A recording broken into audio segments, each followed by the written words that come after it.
है आप कहाँ पैदा हुए थे और आप पर किस तरह से मस्ती का आलम छा गया, आप मस्ती की आलम में किस तरह से घूमते फिरते थे। आप सबसे पहले ये पहला बंद आप बचपन का समाज सुनाइएगा हजरात। आप गोला शहर की बस्ती में थे पैदा हुए, लाए थे तशरीफ सबको फैज़ देने के लिए। आपके वालिद थे सैयद, नाम था अबरार हुसैन।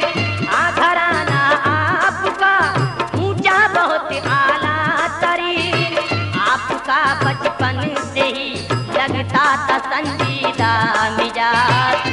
छुपा जिस्म खुदा के नूर की रहमत करार। उम्र जब बढ़ने लगी और बचपना जाने लगा, आँख पर मस्ती का कुछ कुछ रंग सा जाने लगा। मस्ती हो करे आप हरदम घूमते थे दरे बदरे, एक पल में थे इधर और एक पल में थे उधर।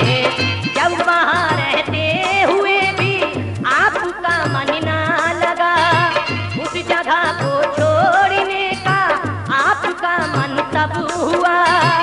आ गए लेकर के रहमतपुर में वालिद आपके, आ गए रहमतपुर में फिर लेके वालिद आपके। बस गए आकर वहाँ लेकर के वालिद आपके। अब यहाँ पर आप पर मस्ती का आलम था बड़ा, कुछ दिनों तक तो रहे नील फिर यहाँ फिर ना लगा। कुछ दिनों तक तो रहे फिर मन यहाँ पर भी लगा। घूमते मस्ती के आलम में वहाँ से चल दिए, छोड़ने बाप को भलिया बुजू तब आ गए। घूमते मस्ती के आलम में वहाँ से चल दिए, छोड़ के माँ बाप को भलिया बुजुर्ग तब आ गए। कुछ दिनों के बाद वालिद आपके से मर गए। कुछ दिनों के बाद वालिद आपके से मर गए। कुछ दिनों के बाद वालिद आपके से मर गए। इस भरी दुनिया में तन्हा आपको वो कर गए।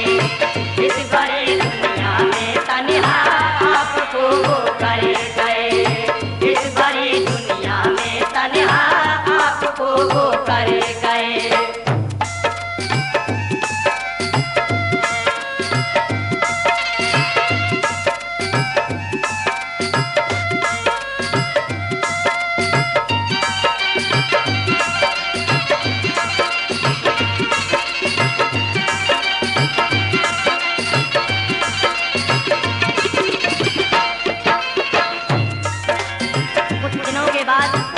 वालिद आपके थे मर गए, इस भरी दुनिया में तन्हा आपको वो कर गए। हजरत मस्तान मियां रहमतुल्लाह अलैह के वालिद साहब और आपके माँ बापों का जब आपके सर से साया उठ जाता है, तब कुछ दिनों के बाद आप भलिया बुजुर्ग आ जाते हैं। और भलिया बुजुर्ग में आकर के आप एक रुस्तम नाम के यहाँ पर आप ठहर जाते हैं, यानी अपना कायम कर लेते हैं। और जब उनके घर पर रहते हैं तो आपकी परवरिश यानी आप पर तरह मस्ती का आलम छाता है। ये आप अगला बंद समाज सुनाइएगा हजरात। हर घड़ी हर बात था मस्ती का आलम आप पे, इसलिए सबसे पुकारा नाम थे मस्तान के। इसलिए सबने पुकारा नाम थे मस्तान के। भलिया में जब आप जाकर रुके रुस्तम के घरे, 7 साल रह कर गुजारे आपने फिर उन्हीं के घरे। जब हुई लड़की जवां रुस्तम की शादी के लिए, छोड़कर रुस्तम का घर मस्जिद में वो रहने लगे। हो गई शादी तो रुस्तम ने कहा अब घरे चलो, आपकी खिदमत करें फिर हमको ये मौका ये दो। लाख कहने पर बिना वापस गए रुस्तम के घर।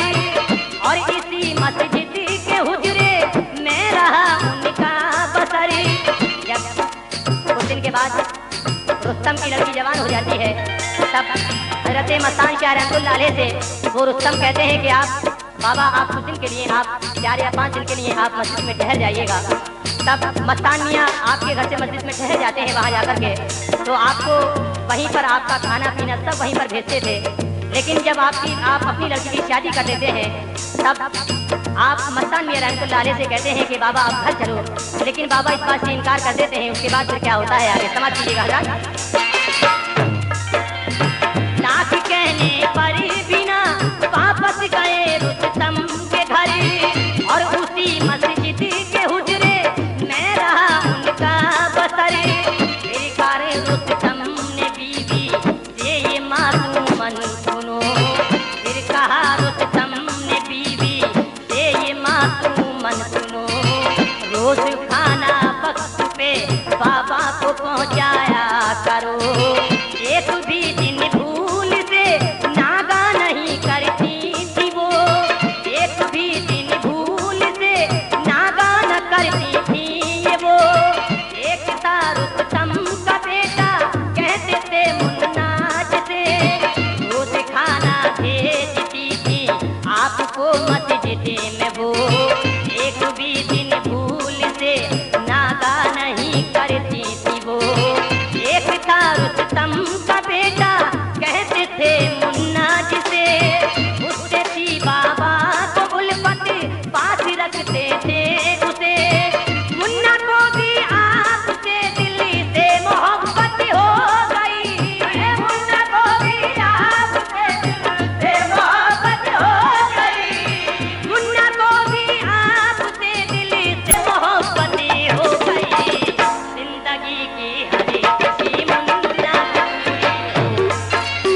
जिंदगी की हर एक खुशी मुन्ना की पूरी हो गई, जिंदगी की हर एक खुशी मुन्ना की पूरी हो गई।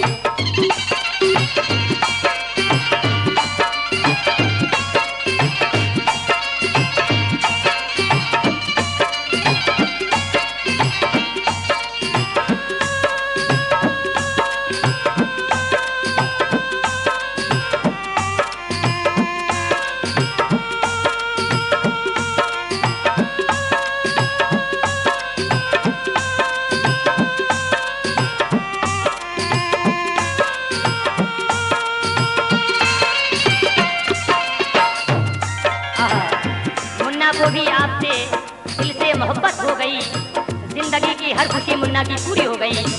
जब हजरत मस्तान शाह रहमतुल्लाह अलैह आप मस्जिद में रहते थे, तब रुस्तम साहब के एक लड़के थे जिनका नाम मुन्ना था, और मुन्ना को भी आपसे बहुत मोहब्बत हो जाती है। जब इस तरह से आप आपके पास जाते थे, जब ज़्यादा मोहब्बत हो जाती है, तब मुन्ना भी उन्हीं की याद में ज़्यादातर आप उन्हीं के साथ रहते थे, और हजरत मस्तान शाह रहमतुल्लाह अलैह आपसे बहुत मोहब्बत करते थे। उसके बाद वहाँ से फिर आप पूरनपुर और गहलुया शरीफ की तरफ किस तरह से अपना कायम करते हैं, अगला बंद समाज कीजिएगा हज़रात। कुछ दिनों के बाद जब अलिया में फैला कालिरा, हो गया रुस्तम की बीवी वो अचानक कालिरा। जब देखिए हज़रात, कुछ दिन के बाद उस बलिया में एक कालरा पैदा हो जाता है, यानी एक बीमारी फैलती है, कालरा हो जाता है। रुस्तम साहब की बीवी को कालरा हो जाता है। जब मस्तान मियाँ रहमतुल्लाह अलैह को ये पता मिलती है, तब आप उनके घर जाते हैं और उन्हें किस तरह से आप दवाई दे रहे हैं, यानी आप जब दवा देते हैं तो उस दवा से आप किस तरह शिफा होती है, समाज कीजिएगा हज़रात।